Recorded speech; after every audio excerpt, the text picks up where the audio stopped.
Oh my. Yo, what is up, guys? So I know it has been a couple days. I kind of took the weekend off, spent some time with my fiance. She was getting a little upset. I do work crazy hours just trying to accomplish all these goals I have set for racing and everything going on this year. So behind me, you see my drag truck.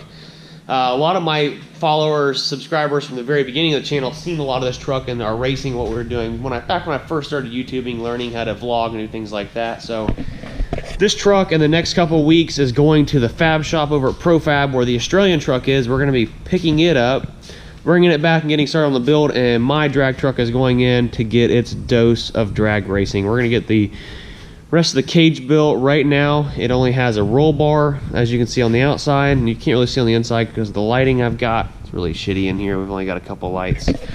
And get this thing fired off. We will be picking our engines up from D&J Precision Machine hopefully in 2 weeks. I'm gonna make a trip up there and pick up the motor for old Trusty here and the motor for the Australian truck. Like I said, if you guys don't know what the Australian truck build is, I will flash back. Well, just have to flash back to one of the videos from about a month and a half, probably 2 months ago now, and you'll see what we're planning on doing there. But like I said, we're going to be picking up the 2 engines from D&J Machine, one for my truck and the one for the Australian truck build, and we're going to get started on drag racing. That is the heart of the channel, is drag racing, and basically the life and what it takes to go drag racing and make events and just be a part of the race life. So we're going to be hitting that full bore pretty fast. Right here we've got the Ram Charger we're about to get started on in about a week and a half or so. The customer who brought it to us just picked up a truck with the engine and transmission. We're going to swap into it. So we're going to rebuild the engine and the transmission. Before we do swap in it, we'll have a P-pump engine in it with a lockup transmission. So we can make around 600 to 650 horsepower is the goal with this truck. It's going to be a lean, mean green machine with the Gator wrap on it. It's going to be a Florida Gators theme. It's going to be just flat out badass. I do have a crazy busy week this week. We will be going to Diesel's in the Swamp. I'll put a link down below to their Facebook page. We'll be taking the flatbed there along with my four-wheelers and a couple friends in their side-by-sides. We'll be doing some crazy mud and all kinds of cool stuff there. We will be entering the flatbed into the sled pulling competition and the dirt drag racing competition. They have a dyno there. We're not really worried about dynoing because we know what the truck makes. We just want to go have some fun and do some sled pulling and dirt drag racing with that. So following this video tomorrow, hopefully tomorrow, if not Wednesday, we'll have a video up of us pulling the transmission apart and getting it all fixed up. Since I know for a fact we did break third gear, we are going to replace the counter shaft and the number 3 third gear on the main shaft up top. So we're going to get it snatched out tomorrow night in tomorrow's upload, and we'll go through on tearing apart a NV4500 and how to repair that. I know a lot of you guys have wanted to see the NV4500 repair process and what it takes to rebuild one per se.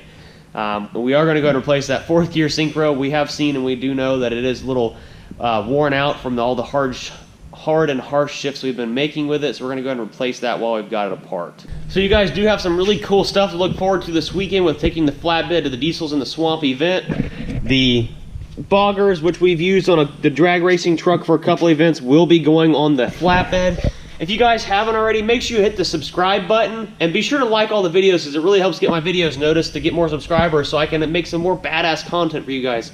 Also, go add me on Snapchat. I do all the earliest updates on my Snapchat while I'm filming before I do an upload. So if you want to see that first-hand look, the preview of what's going to be in the upload following what we're doing that day, check it out on Snapchat. I'll put the Snapchat in the link below. Well, it's actually, if you watch the end screen on my videos, you'll see my Snapchat name along with my Instagram. We do a lot of cool things on Instagram that doesn't really get posted to my YouTube. Make sure you go add yourself to my Snapchat. And yes, I do reply to nearly everyone's questions and pictures and comments on Snapchat along with Instagram. So don't be afraid, guys. I make it a point to reply back to everyone and all of your questions to the best of my ability. But like I said, we are going to have the boggers on the flatbed. These things are going to look badass. I cannot wait. I will have a weight bar built for the front of it. This is all things we're going to be doing this week to get the flatbed ready to go sled pulling. A lot of you don't know sled pulling is my roots. That's where I got my foot in the door with diesel competition before I went drag racing. So we've got some tractor weights still left over we're going to use for the sled pulling. We're going to make some sled stops along with the sled pulling hitch and, of course, the bogger. So we're going to get all that set up and going.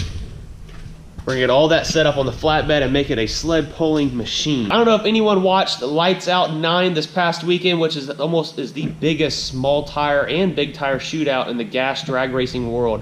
But Ryan Milliken, a good friend of mine, the owner of Hardway Performance, he's also my sponsor, does all of our custom tuning on literally every common rail vehicle that comes through the shop, along with my drag truck and any other performance vehicle with an electronic Cummins or Duramax engine. Anyhow, so he has a Cummins powered diesel 66, I think it's a 66 or a 69, I'm not sure. It's a late 60 model diesel Nova. It's a green machine. This thing is badass. It has a billet aluminum Cummins engine in it. Makes right around 2,200 horsepower. So this guy set out a goal. He wanted to take a diesel vehicle and go compete in the gas drag racing world, and that he did this weekend. He went out and ran a personal best of 4.55 at 165 miles per hour in the 8th mile, which is stupid. I mean, like, mind-blowing fast for the diesel world, and just to do it and go out and compete against these gas guys that are running nearly the same speed, and he did. So he qualified number 3 qualifier in the entire event for X275, and then went on. Daniel Pierce was actually driving the car because Ryan was at a wedding and he wasn't able to make it. So Daniel Pierce drove the car, qualified number 3 in X275, and went on to take winner in the first round eliminations in X275 by 15 thousandths of a second. Literally, he went a 4:59, and the opposing person that lost the race to him went a 4:60.05 or 4:60.04. Just crazy how close that race was, and their reaction times were exactly the same at a .047. Literally, both drivers went a .047 reaction to the tree. So right here, I'm going to show you the video. I'm going to roll the clip. Check out this ridiculous race in this fast car, guys. You're supposed to use your hands, not your head, sir. There we go. John Cipolla, Daniel Pierce, the Diesel Nova. Ryan Milliken, of course, the Emerald Coast track runners, owners, whatever you want to call them.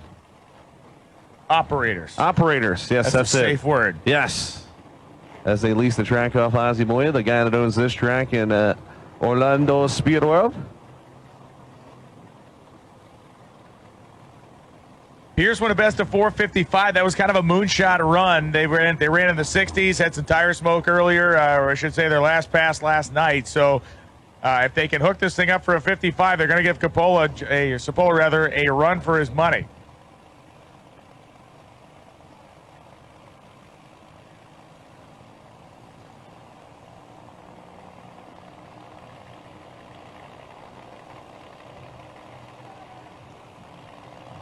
All right, bringer inner guy is giving Cipolla the very accurate bringer inner motion there.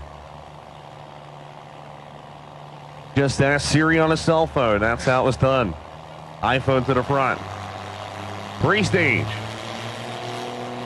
So can the fan favorite Diesel take out the nitrous entry? And Cipolla taking his time going in. And he outran him. 4:59 beats a 4:60. Outran him. Wow. The hard work pays off. Put your hands together. Identical reaction time in the Nova. Drives around him on the top end by 13 thousandths of a second. That was wild. Pierce and Cipolla were 0:47 each on the tree. John was 600ths quicker to the 60-foot block, 112 to 118. Then he was 500ths quicker to the 330. But the tall gear and all the torque that engine makes the Diesel is where it came onto the back half. He out mile per hour him by 7 numbers across the stripe and beats him by 100th. That is a big round win for that car. So now you guys have seen how fast Ryan Milliken's car is. It's absolutely insane.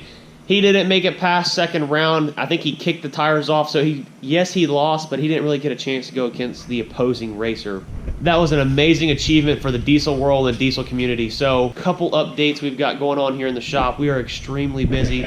We've got this badass Ram here. It has a D&J precision built. I don't know if it has no, it's not a deck plate. It's one of their Street Series engines, along with a 4-speed swapped 48 RE. I think it's a 2015 or 16 truck. It makes right around 1,200 horsepower, pretty gnarly street machine. In the shop tonight, getting a little bit of service work, then the customer's gonna have it picked up tomorrow and it'll be out the door. But this thing is an absolutely beautiful machine. It's got a BDS lift on it. The bars underneath it are chrome plated.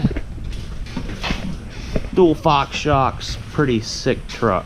So we've got a busy week ahead of us before we get the flatbed in the shop. Well, we're gonna have the flatbed in the shop tomorrow night on the next upload, but we got a really busy week ahead of us. Before we make it to Diesel's in the Swamp, we will be carrying my toy hauler down there. Christian will be pulling the flatbed with his Duramax.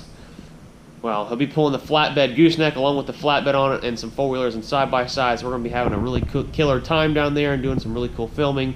So be sure you tune into this weekend for sure if you don't get to catch the videos this week. Hit the like button, subscribe if you haven't, add me on Snapchat, follow us on Instagram. We'll catch you in the next upload. So one last thing before we go, guys, I wanted to throw in a really cool reaction video to a couple customers I took for riding the flatbed. So here you go, check it out, you're welcome. All right, guys, so I am taking a new customer for riding the flatbed. We are about to start working on his 91 Ram Charger. We're gonna give a taste of the horsepower of the flatbed.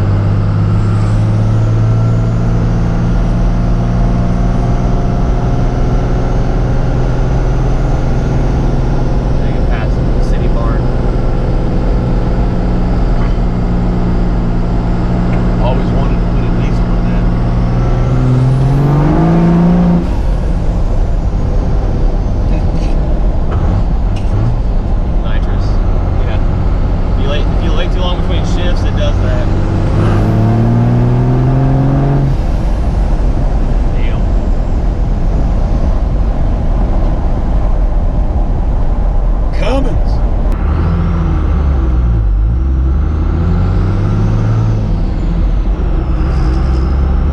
So nitrogen works off the boost.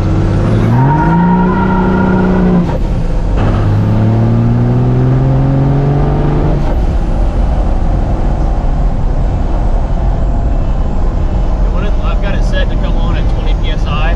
Right. So once we see 20 psi, it kicks in the boost pressure.